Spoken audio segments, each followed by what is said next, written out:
You have to have this kind of mindset where you're using a tech stack and partnering with marketing. There are a lot of different ways to differentiate today because most people are not doing it.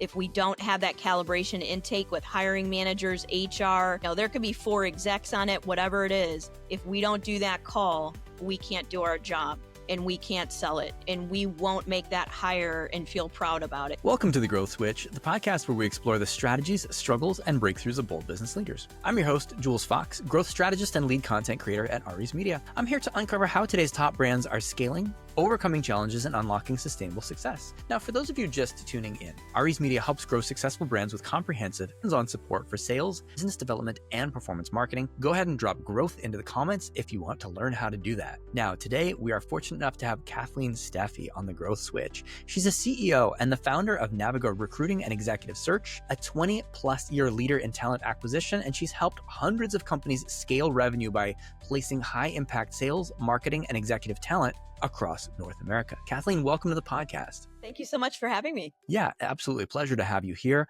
So what I would like to know is what led you in your journey as a human to get into recruiting? By chance, that probably sounds familiar. I did an internship in college as a human resource assistant. And I said, I like interviewing. So Yeah. I just started kind of going down that path and looking for jobs where I can interview people because I really enjoyed the interaction. Yeah. Awesome. Yeah. So in that route, did you start working for another recruiting firm first and then get get your chops? Yeah. I worked for a tech recruiting firm for like 3 months and didn't know a thing. And it was back in the day, literally when I had like a hard book that had people's names and numbers in it by title. And Yeah. that's how we, recruited by phone and book. I'm kind of aging myself, but to give perspective.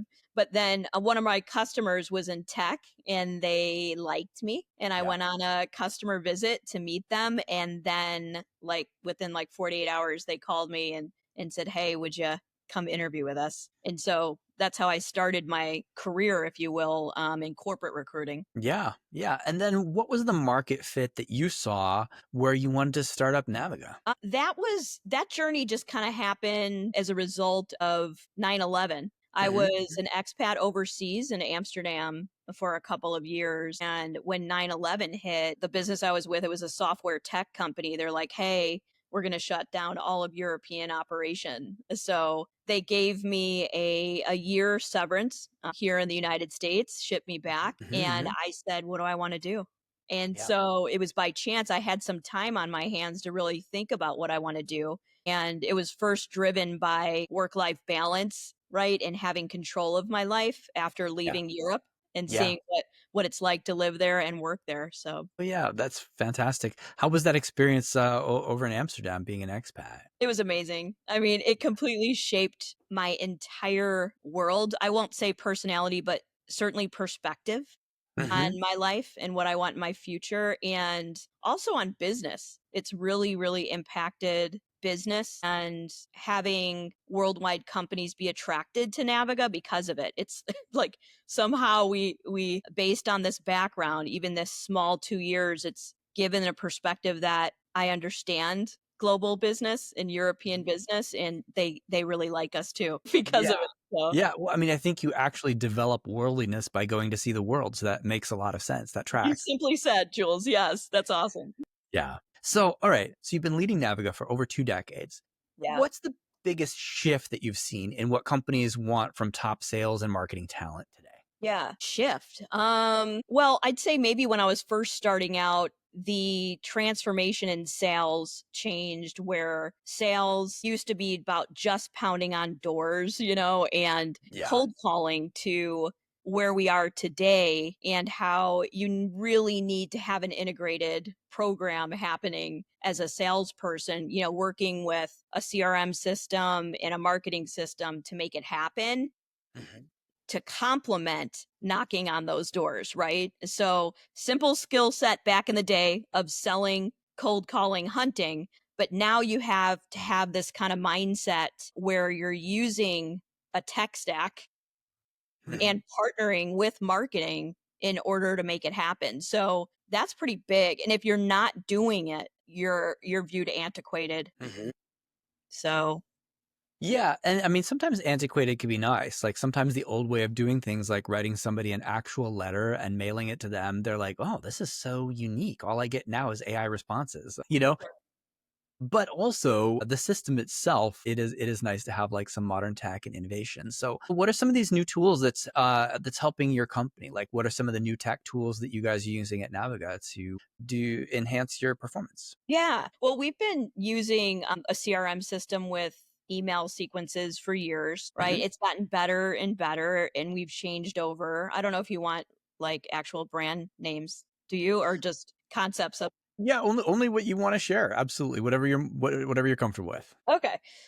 We use a system called Keep, and it's really, really robust for mid-sized companies on the CRM system side. Mhm. And it allows us to do different email sequences and texting and statuses for follow-up and things of that nature. Mhm. And we also use an AI tool that integrates our CRM system into Sales Navigator. So I know that HubSpot and Salesforce are allowed to play very well with LinkedIn. And Mhm. we happen to evaluate and come across another tech AI platform, Seamless AI, that also helps us do that and integrates the data associated with people into our CRM system so they Mhm. can get into campaigns fairly quick. Mhm. Mhm. So that's a pretty big tool, and I'll say a pillar with what we do in business development. And then our world is candidates, and we've got close to 1,000 candidates over 2 decades in our applicant tracking system. Yeah.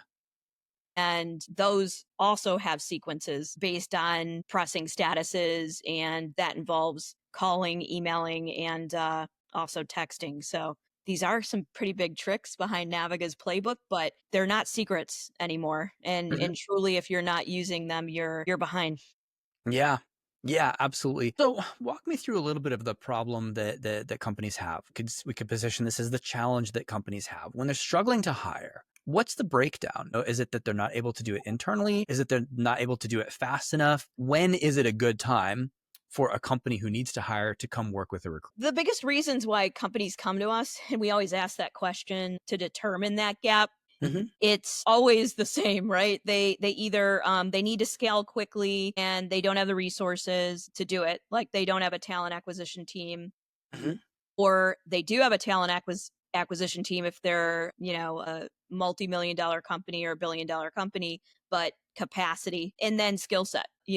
Their recruiters are used to posting advertisements and they don't know how to directly go out and solicit candidates properly. And they may, in fact, have the tools to do that, but Hmm. they're just missing the level of sophistication in that recruiter to work on an executive search, for an example, because executives are attracted, and really A players are attracted to people who can speak at a high level of communication and really bring things home, and make them comfortable with making the moves. Yeah.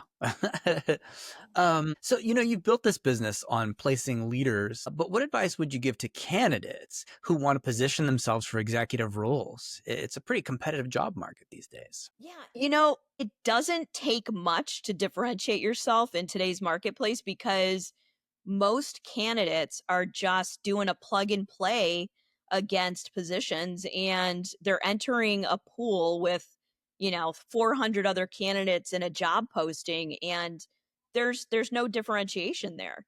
So Hmm. it doesn't take much. So a way that they can differentiate themselves is an actual phone call, literally looking at it like we were talking earlier, business development strategy almost, right? You've Yeah. got to look at it like it's a sales job, one that's not hard selling, but one that's strategic and approaching the market to solve a problem, approaching a position to solve a problem there. Hmm. And, finding out who that hiring manager is, perhaps texting, perhaps doing that letter that you talked about, maybe sending them a gift. Who knows? Like whatever it might be. But there are a lot of different ways to differentiate today because most people are not doing it. They are Hmm. doing what's easy and at their fingertips. And then they say, to hell with it. And I can't find a job because Yeah. there's Nobody responds. Yeah. Yeah. I mean, it's so interesting because some companies they just do sales of their own product. But with your company, what you're selling is you're selling a concept to two different parties. You're selling the product to the client and you're selling the client to the product, right? Yeah, that's Like true.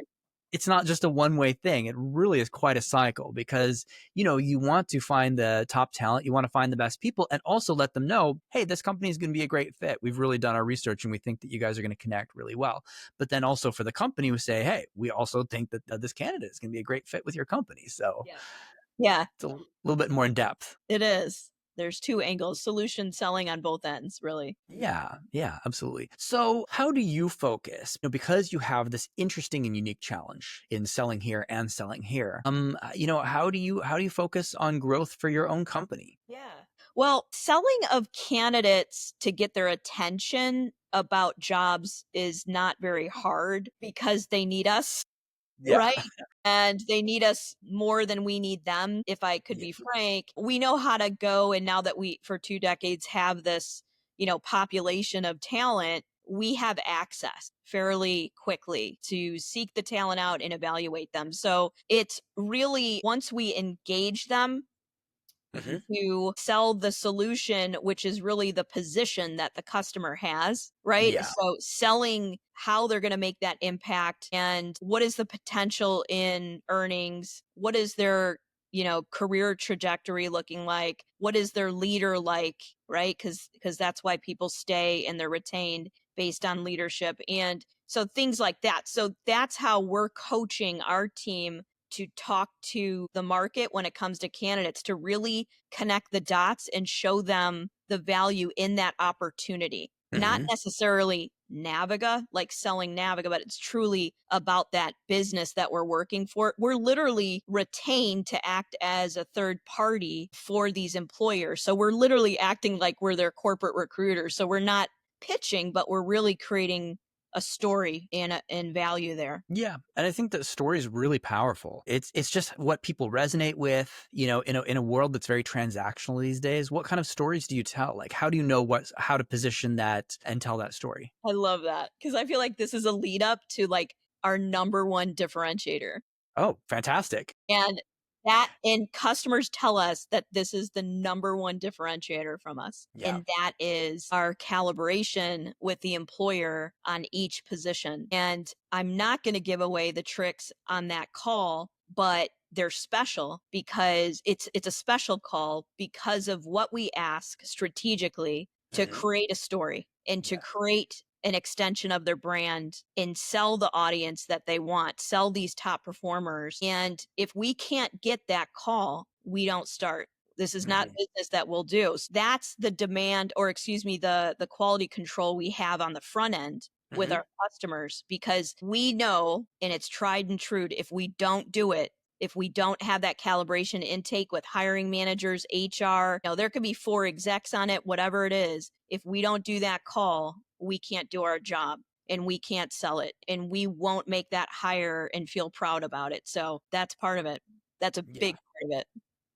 Yeah. Well, and everybody wants to be part of something. They want to be part of something interesting. They want to be part of something special.